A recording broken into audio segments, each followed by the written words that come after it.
Vienna, October 1895. The air in the Austrian capital hummed with anticipation, not for revolution, but for art. The city was a crucible of musical innovation, a place where new symphonies and operas were not just heard, but felt, shaping the very soul of the Austro-Hungarian Empire. Into this vibrant scene stepped a composer, one whose name, though now obscure, once promised to echo through the grand opera houses of Europe.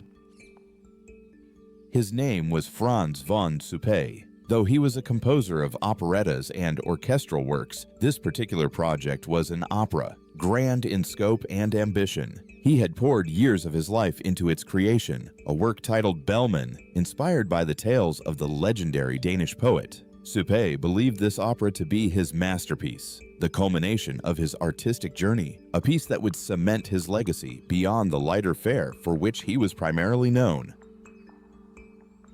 The score was complete, every note, every crescendo, every dramatic pause meticulously penned. Suppé envisioned Bellman as a grand narrative, a complex tapestry of human emotion woven with intricate melodies and soaring arias. He was confident that this opera would be his crowning achievement, a work that would elevate him from the esteemed composer of popular operettas to the pantheon of serious opera composers. However, the late 19th century in Vienna was not just a period of artistic flourishing, it was also a time of complex social and political undercurrents. The sprawling empire, though culturally rich, was also burdened by internal tensions and logistical challenges. Getting a massive operatic score from an artist's studio to a distant impresario, especially across international borders, was a significant undertaking, reliant on the often unreliable postal service.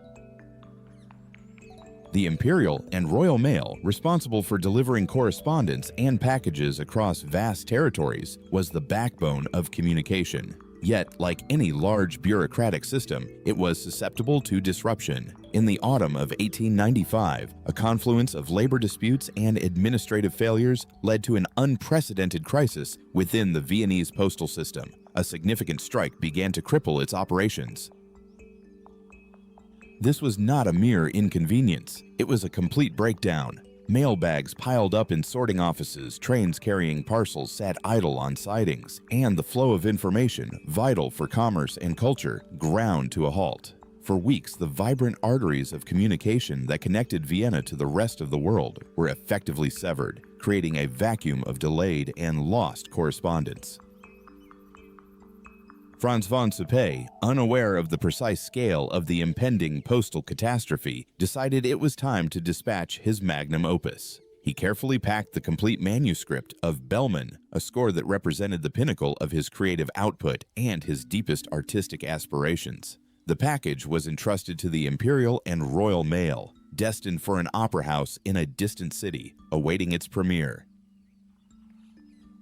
The opera was shipped from Vienna, a journey that should have taken a few days, perhaps a week at most. However, the postal strike had escalated, turning a logistical hiccup into a full-blown transportation crisis. The meticulously crafted score, containing Suppé's dreams and years of dedication, became just another piece of undelivered cargo caught in the bureaucratic quagmire. The strike, unfortunately for Suppé, was protracted. Weeks turned into months, and the backlog of undelivered mail only grew.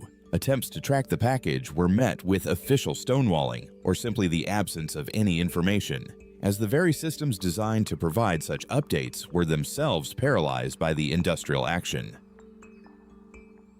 When the strike finally ended and the mail began to move again, the damage was irreversible. The intended recipient, an opera house manager who had eagerly awaited the score, had long since moved on, rescheduling productions and filling the performance slots with other works. The window of opportunity for Bellman had irrevocably closed.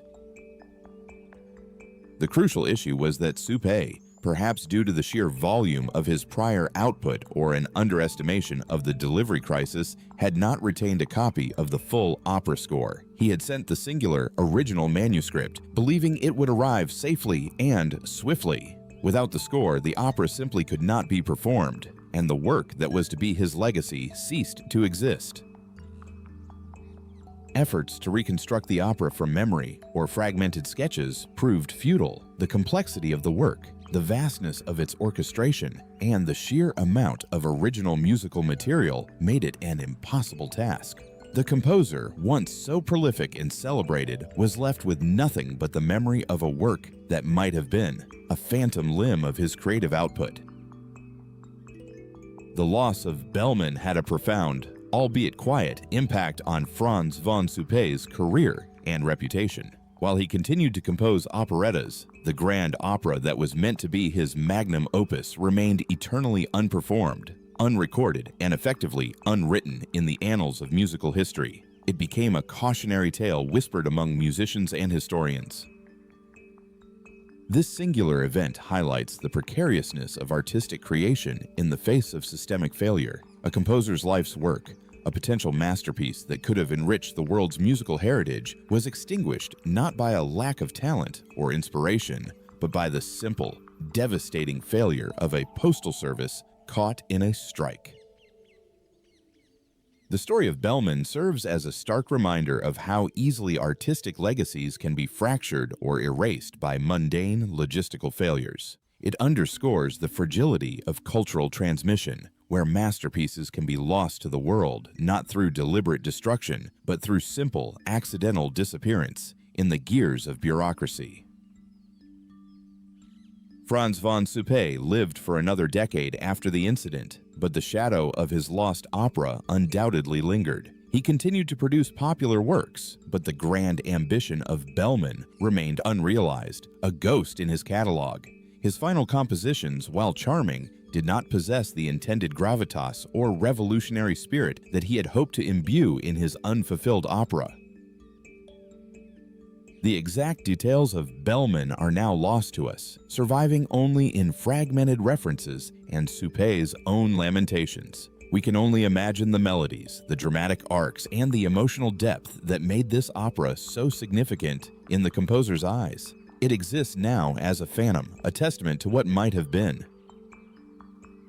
This tale is more than just a footnote in Viennese musical history. It's a poignant illustration of how external circumstances, far removed from artistic endeavor, can dictate the fate of creative works. The grand opera that never was serves as a silent monument to the unpredictable nature of fate and the fragility of human endeavor.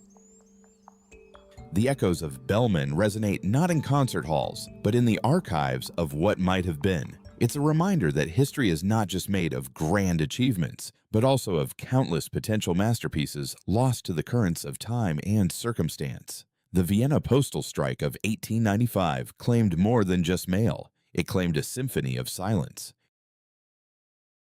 Perhaps in forgotten journals or obscure correspondence, more details of Bellman lie waiting. Until then, it remains a powerful, melancholic testament to the capricious forces that shape artistic legacy. A grand opera lost, not to critical failure, but to a strike, a footnote in history that speaks volumes about the human condition.